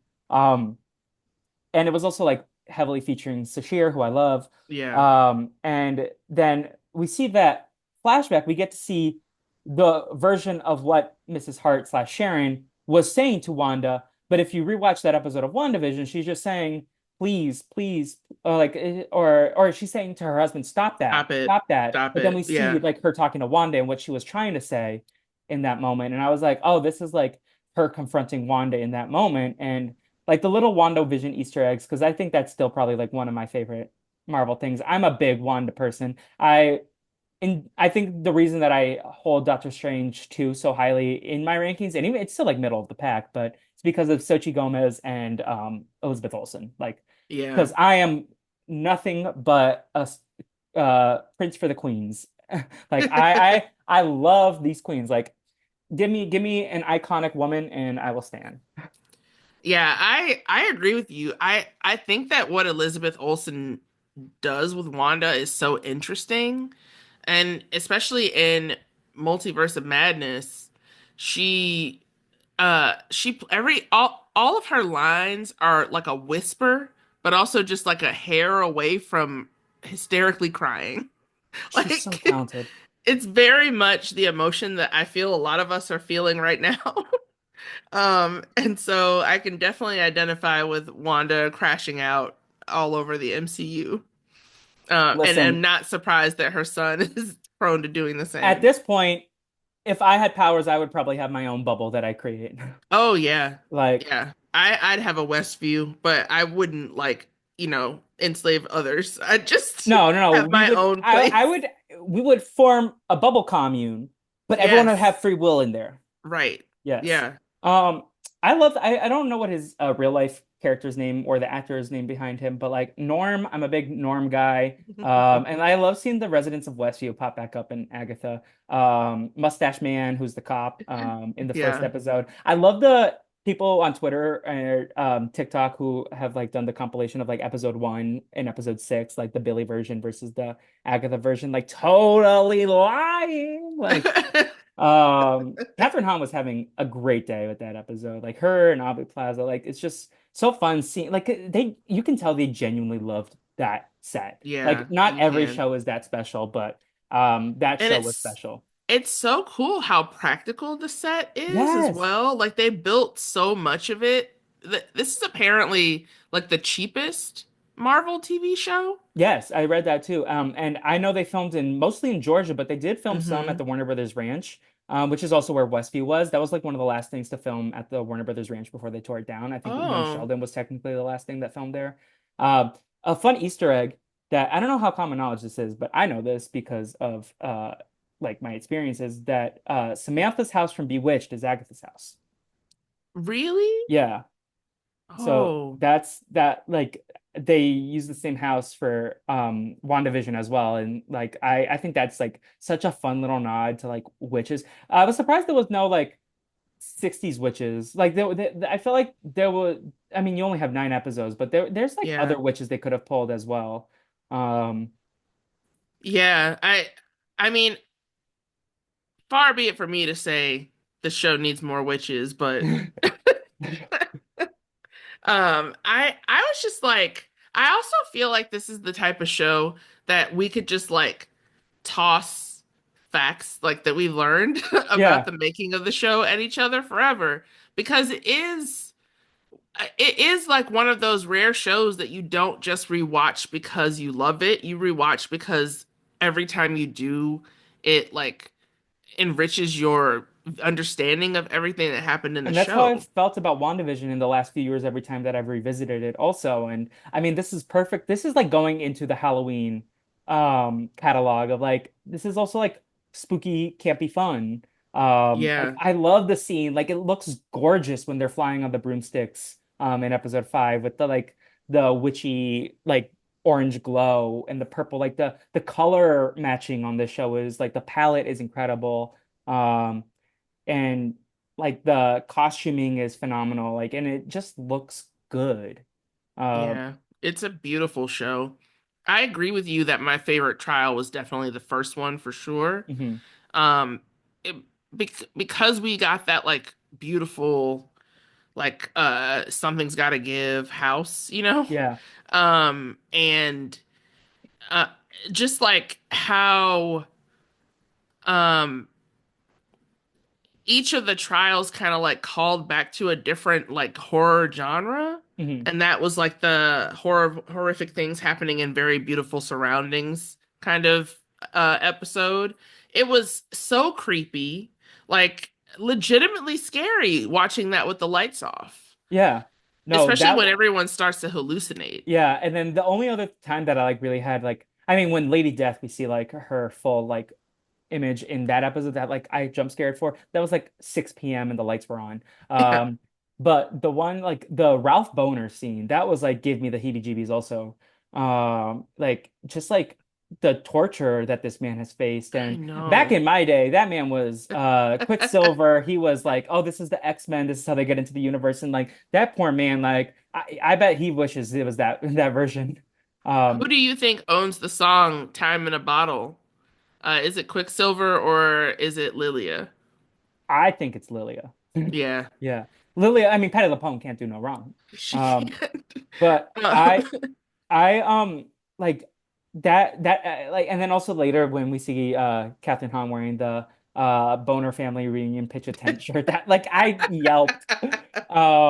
Like the comedy in the show is also so good. Like this is not just like mystery box drama, but like with right. witches, there's like so many laugh out loud moments like and then like also like in hindsight with Agatha creating the road when she and Jennifer get into an argument about the lyrics, and she's like, "Oh, why would this be like this?" Is the I know, and well, the to find out that it's just a traveling song that Agatha wrote with her son, so yeah, of course she would know what the lyrics are, is yeah, so great. yeah, You know, just like everything about this show, I feel like every other episode, I was like, well, this is a life-changing episode. Like I thought that of the first trial, then I thought that of the bar mitzvah episode, because that was just so well done. And it was really sad to see like Billy before yeah, when and to know like how little life he had left.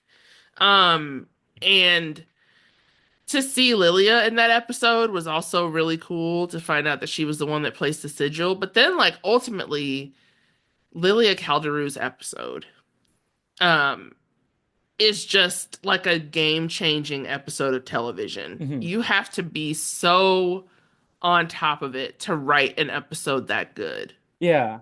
The writing, the directing, like everyone has to be performing, like firing on all cylinders. Like the confidence to even like want to try that. Like the imposter syndrome must have been like out of the world for like the people like trying to create that episode because like just like the attention to detail to like make sure the Yeah, frames, like the editing, like I wonder if like the director head of that episode was it Jack Schaefer or was it someone else for that episode? I think it Um, was Jack Okay, Schaefer. well, she's been in an edit bay before, so at least she like probably would know like some of the stuff. But like that is such a like a feat in like television making right there, and just like the storytelling, like everything, like that is its own movie of a episode. Like you could watch that as a standalone and find something to take away from like and give Patty LuPone. Well, see, now I know she might be competing in comedy or limited series. That's the issue. Yeah, I don't want I want all my girlies to get awards. And I she know. is also probably going to compete against one of my faves, Natasha Rothwell, for the White Lotus.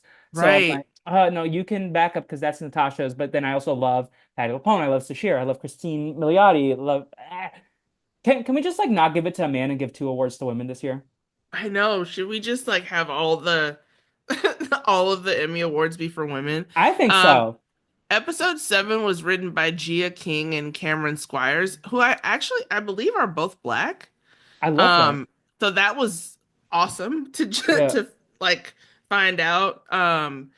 But like that episode could have so easily gone off the rails or just been confusing. They had to have like really strategically mapped everything out to get it to like be full circle the way that it was, the way Lilia's life was. I think that's like the one thing that I keep coming back to and being like, oh, but she's gone. Is like, well, is she though? Because like, the way that she lives is like out of time. Hmm. Yeah. So that was really interesting to see.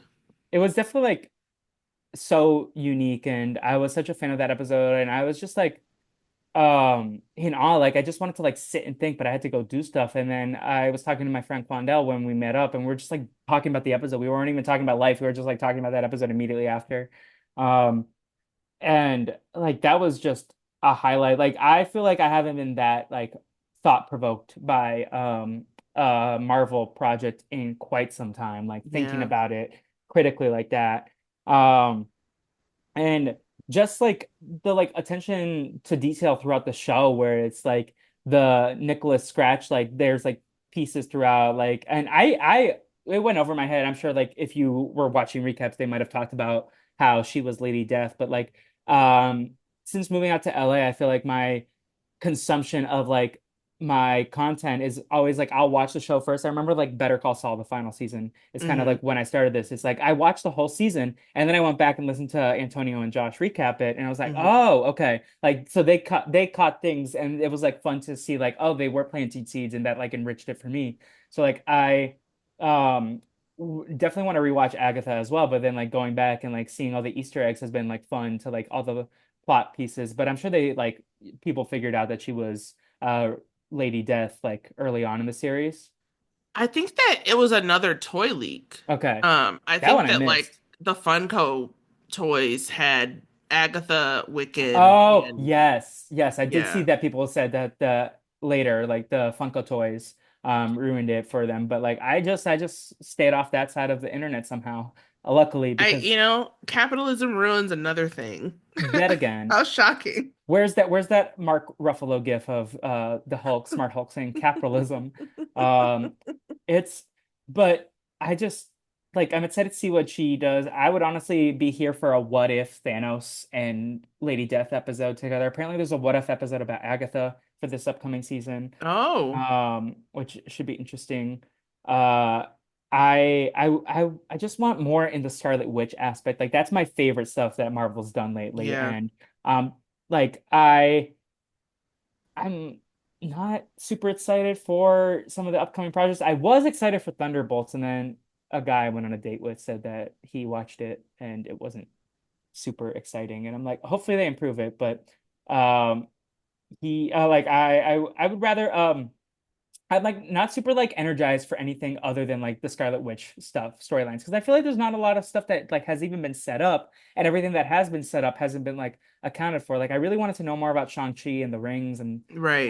that Captain Marvel post credits. I want to know more about Monica Rambeau, but like they haven't really done Yeah. anything with her. So There are uh just also like things that like decisions that Marvel has revealed that I'm like, okay, I yeah. guess. Like bringing back Robert Downey Jr. I'm just like, why? Why? Like he had such like a common, and then also like his bank account getting that much money, and like I don't dislike the man, but it's like you don't need this money. You You don't like, don't is need this more even money. serving the story to have the same guy? Like I Right. feel like it's gonna like be very convoluted. Um, I'm Unless they really play into how traumatizing it would be to have to fight someone who looks exactly like your dead friend. yeah. And I don't know how much they're going to go into that because that's weird to dwell on Well, it's also and set in the it's not done 60s, well. right? So like I don't know. I mean, I want to be excited for the Fantastic Four, Yes, because of like Pedro I Pascal love him. and Joe Quinn, who I adore. Um, so like the You know who cast you know who I kind of really has me wanted to be? excited. I really wanted Sue Storm. Not that I dislike Vanessa Kirby, but I really wanted it. And now you're a This Is Us girly, but Susan Kellerkey Watson. I would have Oh loved if she was yeah, Sue Storm. Like I and like her and Pedro Pascal. What a beautiful couple they would have they been. would be so gorgeous. Yeah. Um, but But yeah, it's I don't know. I don't know like what the future is gonna hold for any like Wanda related things. But I yeah, would like more Wanda. I want more Wanda. Well, do we even know if she's dead or not? No. No, we don't. Like, I read somewhere that Jack Schaefer was even like instructed you have to use this specific language to talk about Wanda right now. right. Um, Because, she's the Scarlet Witch, so like what does death even mean? yeah. Um, I just want more Wanda. I want more Wanda. I will say if they don't cast Kit Connor as Hulkling, I wouldn't be opposed if they cast him as Tommy. It is hilarious that of those two, it was it was Joe Locke that first made it into the Marvel Cinematic Yeah, Universe. yeah, You would definitely think that Kit would get cast as some superhero or other yeah, first, just because of his look, I think. Um, yeah. he's such a puppy dog. He really d gives off such puppy energy.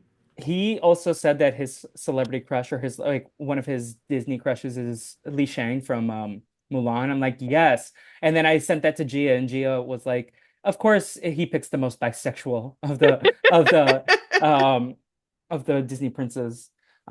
So shout out to Gia for that. I'm trying to think, is there anything? Well, I saw one of my favorite pieces of commentary that I saw was that how powerful it was watching Jennifer take her magic back, especially like the allegory, like the connection of like her being a black woman and Agatha being a Yeah. white woman, and just taking that back. All the trials, it was basically like escape room, but with witches. Yeah. Like so they were all doing their little escape rooms. I feel like we didn't give Alice a lot, like Alice and her mom, like enough Yeah. love. What did you think of that whole? It's really trippy Yeah, to have like there be an actual generational curse. that has like corporeal form, that has been kind of the downfall of your entire family Yeah. manifests itself, and you are able to kill it through song. Like that sentence just sounds like something made up. Um, so But that it was is. pretty cool.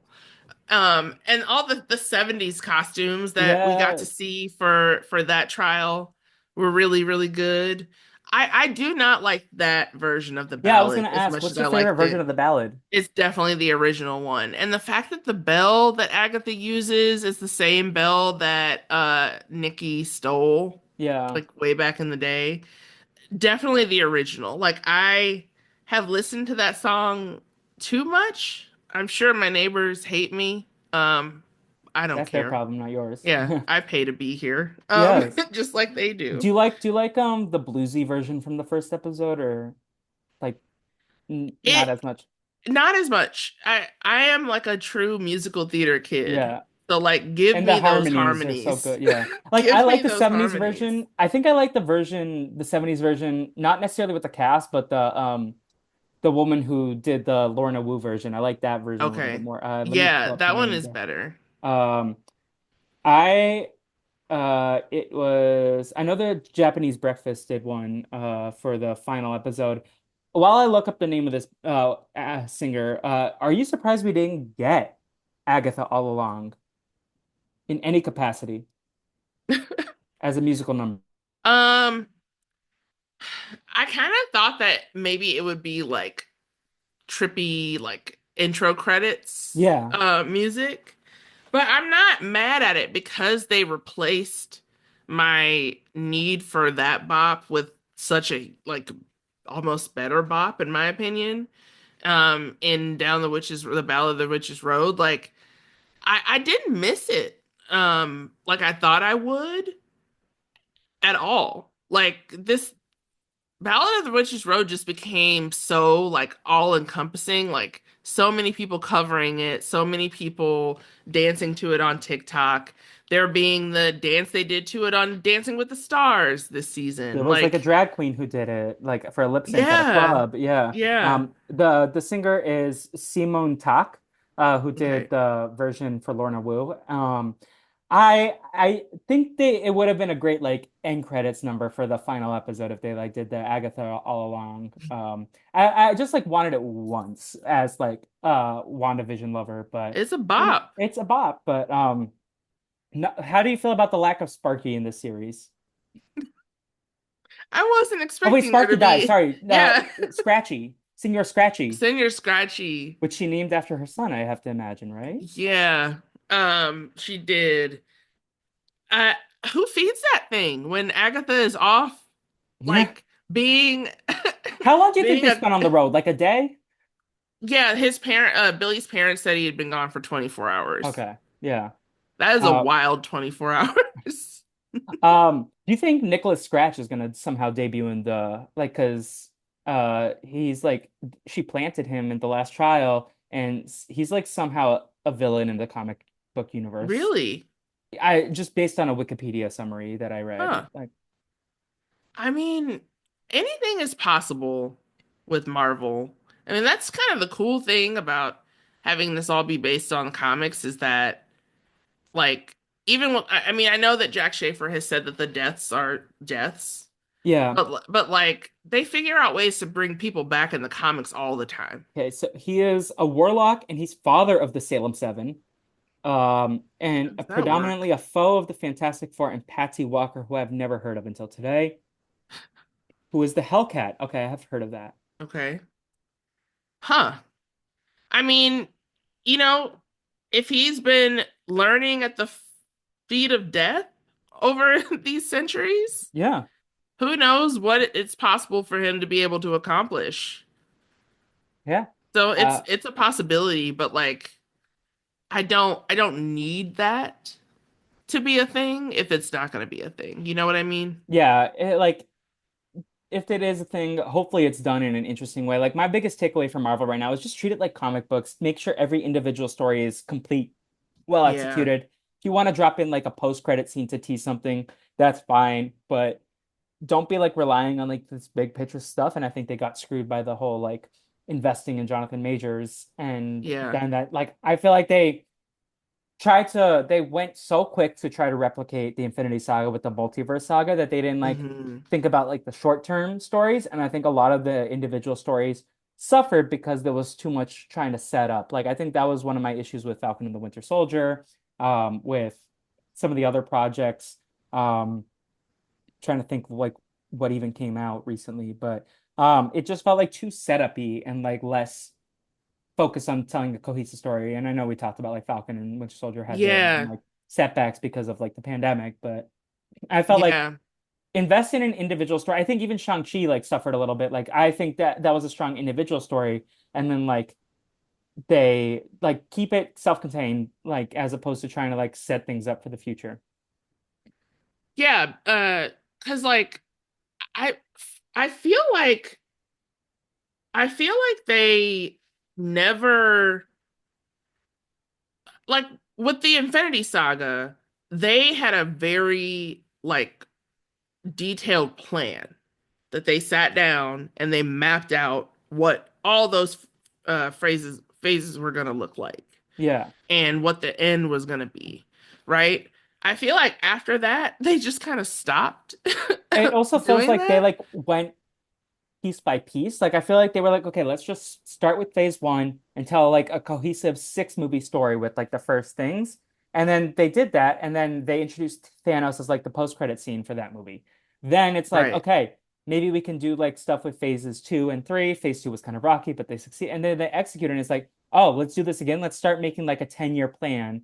But then let's also like invest in television. Let's invest in movies. Like we have all this money now. Like what are we gonna do? Like let's overdo it. And I think like now that they have a restructuring of like how to do television, which let's not forget that it might not necessarily all be Marvel's choice to have done that. It could have partially Right. been because of the strikes that made like hardcore legal terms in place for like a showrunner needs to be in place as opposed to like a head writer, and like more structure on onset. But like I feel like they now have like a formula for television that they're gonna really like focus on. The movies have been for the most part at least solid. Like I haven't actively disliked any of the movies post Endgame except for Quantumania. Everything else I've at least like moderately enjoyed. And sure, like I Black Widow is kind of forgettable in the grand scheme of Yeah. things, but like enjoyed the movie. I think Eternals is kind of forgettable, but like I enjoyed the movie. There's been some bangers, like of course, Wakanda Forever. I love Love and Thunder. Like I'm a weirdo who loved Thor: Love and Thunder, but it's kind of unhinged in the best way for me. LaTonya didn't like it.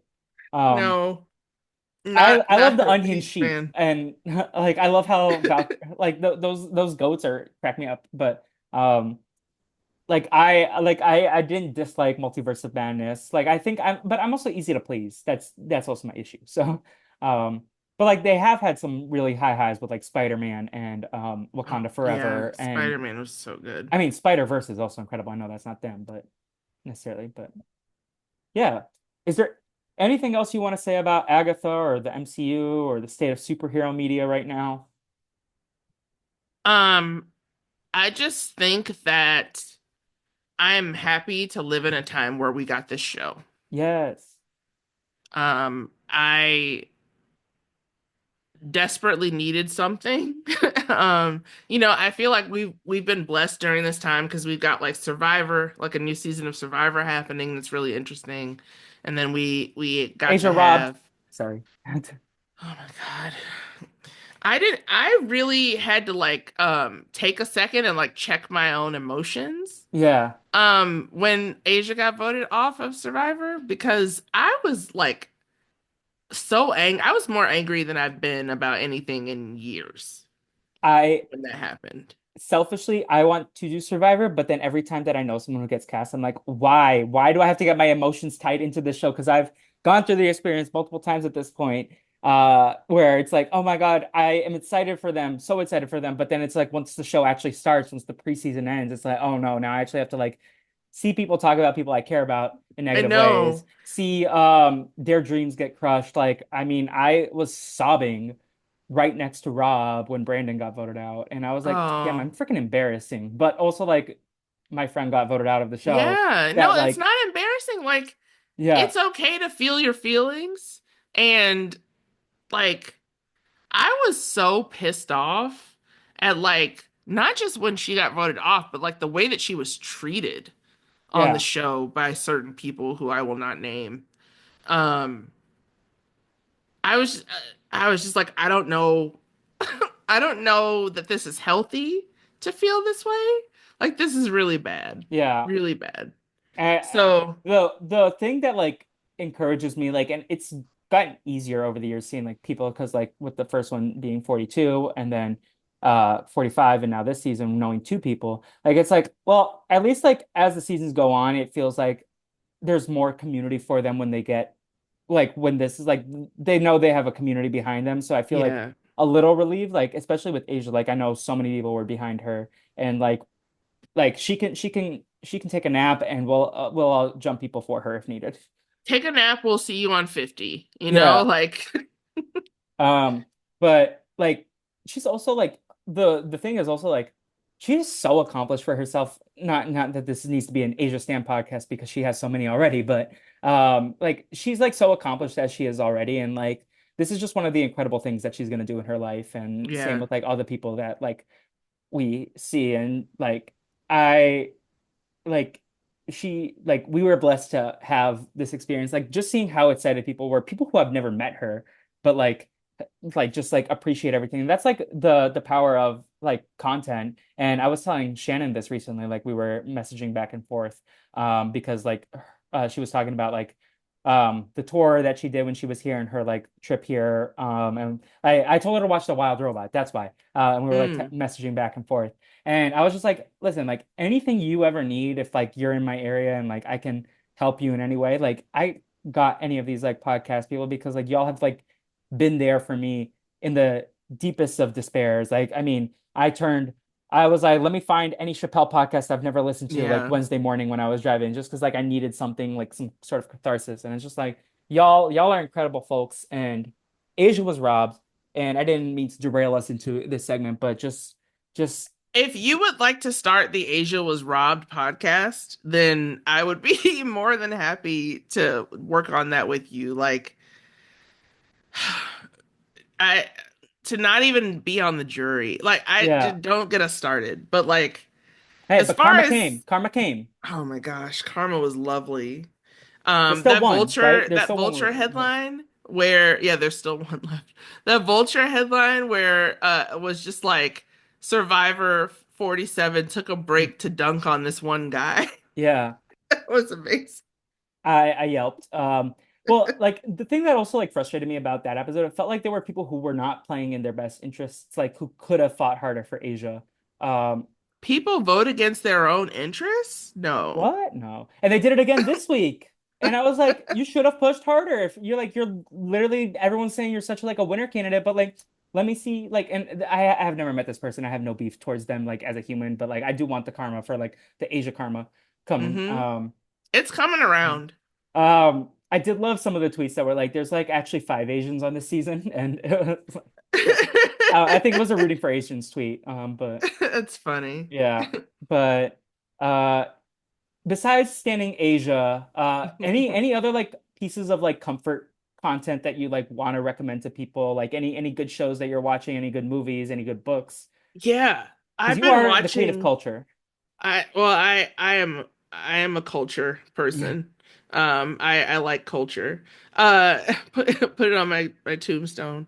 So I have been really like overjoyed, for lack of a better word, over how great horror movies have been this year. Um, just really excited. I mean, The Substance, like, I feel like people can't really talk enough about The Substance. And I am not a body horror fan by any stretch of the imagination, but I loved that movie and the two main performances in it. I thought were amazing. Really interesting movie called Strange Darling. That's maybe more of a thriller than a horror movie, but I think that the genres cross. That I've really really enjoyed seeing how it played out because it's not told in chronological order, so there's like a bit of mystery to how it unfolds. Um, I've been watching um, this new show called Sweet Pea on Stars, starring Ella Purnell from Yellow Jackets, which is one of my favorite shows that I cannot wait for it to come back in 2025. And it's basically about this woman who has been like kind of taken for granted her entire life, and she just thinks constantly about people she wants to kill and is finally like pushed over the edge and starts killing. Ooh, So that's been interesting. I mentioned earlier Smile 2, like really enjoyed that movie. love Naomi Um, Scott. Have you ever seen Lemonade Mouth? no. No? Okay. She sings a song on that film called She's So Gone, which is like for the Disney Channel emo kids. And it's like Disney Channel music is like one of my favorite genres. So like that's like getting stuck in my head recently. But anyways, I'll let you I've continue. heard about Lemonade Mouth. I was too old Valid. for for that movie or show when it came out. But I've heard about it specifically I because feel people are like, that song is amazing. I feel like honestly, there's we can iron the details out, but there's like a podcast somewhere where it's like you introduce me to like a movie that's Hmm. specific to like something that you want to talk about, and then I'll show you like a Disney Channel movie and we like come and discuss both. I feel like there's something I there. do love that idea. Yeah. Um, because I do love discovering new things. I'm trying to think of what Are you else. watching Abbott this season? Abbott Elementary? Oh gosh, of course. Yes. So, that show is so like it's firing on all cylinders. This last episode I think it's my second favorite episode after the Ringworm one. I still have to watch this most Okay, I recent won't say anything. episode. But I was gonna watch that tonight actually. Uh, Abbott Elementary, I stockpile okay. um I've done that before episodes too. because I know that rough times are coming, and Yeah. I save them for that. And I was so happy after Tuesday that I had saved all of the episodes from this season uh to watch, and I'd just been watching Abbott Elementary Have you seen episodes. the Ringworm one? Oh Yes. my God, that one Oh my my was my gosh. favorite of the season. What is his name? Jacob? Like Yeah, I've never seen anyone get ringworm like that badly. That was wild. yeah, Um, and I love Janine and Gregory. Gregory's relationship. Yeah. I just think that they're so adorable and they just like wanna spend all their time You and together. I would have known their Halloween costume. Oh yeah. Yeah. Yeah.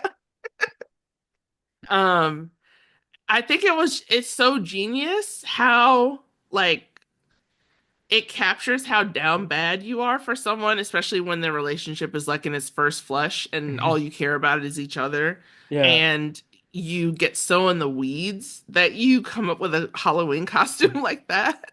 Yeah. Like that's a feeling that I didn't realize was ever going to be captured on television, but I'm glad that it was.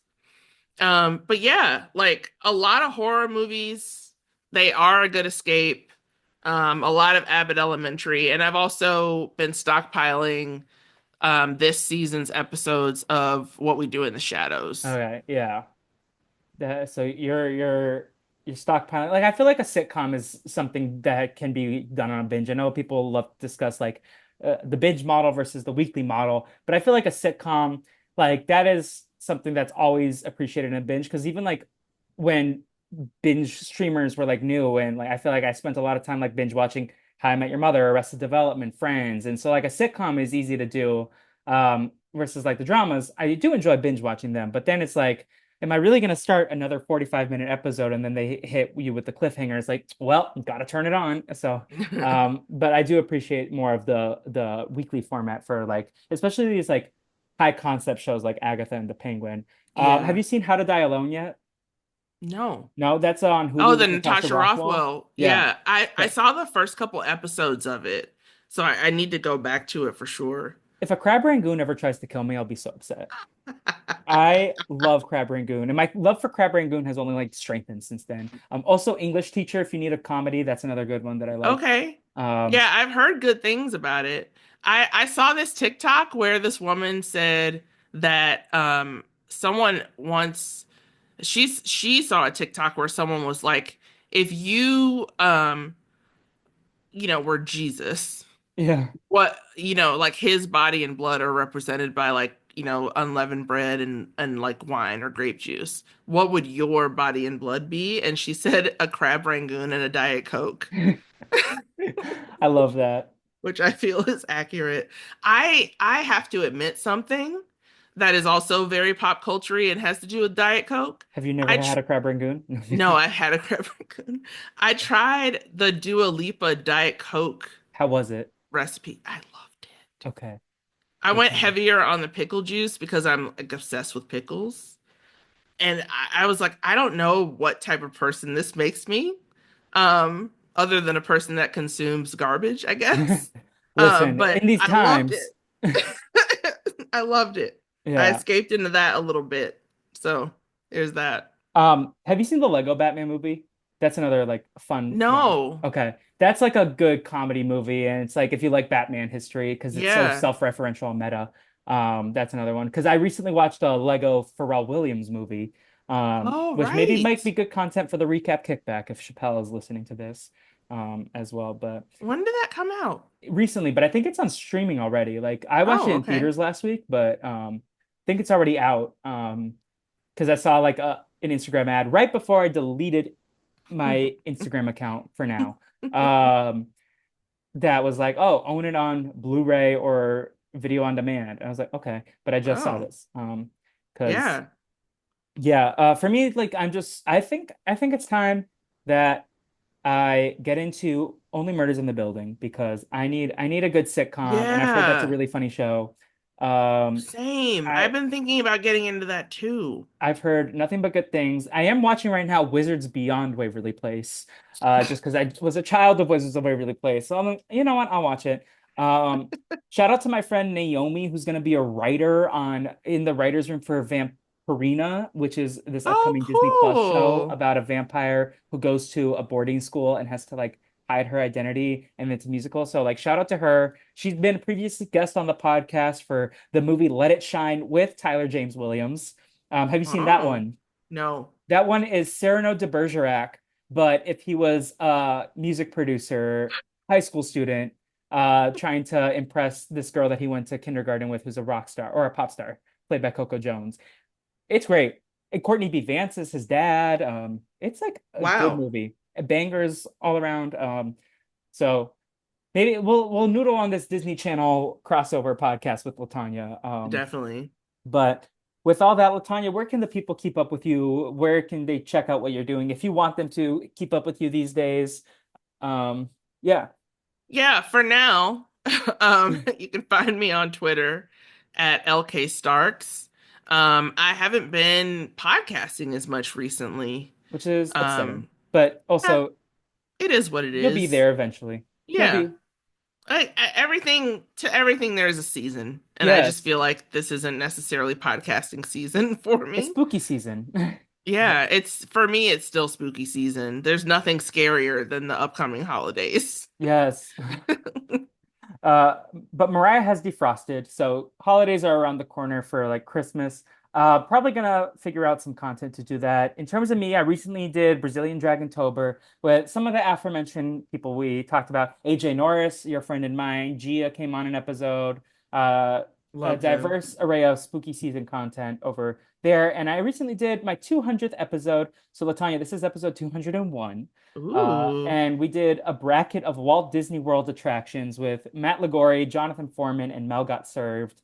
So check that out. In terms of me, you can find me on Instagram at the Brazilian Dragon. You can also follow me on Twitter at the Brazil Dragon Pod. You can follow my main Twitter and Instagram at What the Fleet, but I'm taking a break from those for the time being for reasons. But I'll keep up with my social media for the podcast pages for now. And if you want to help support the podcast, I did recently start a baby Patreon up. So patreon.com/Brazilian Dragon Productions. It just helps fund like the tech aspect of this, keep the lights on in terms of all that aspects.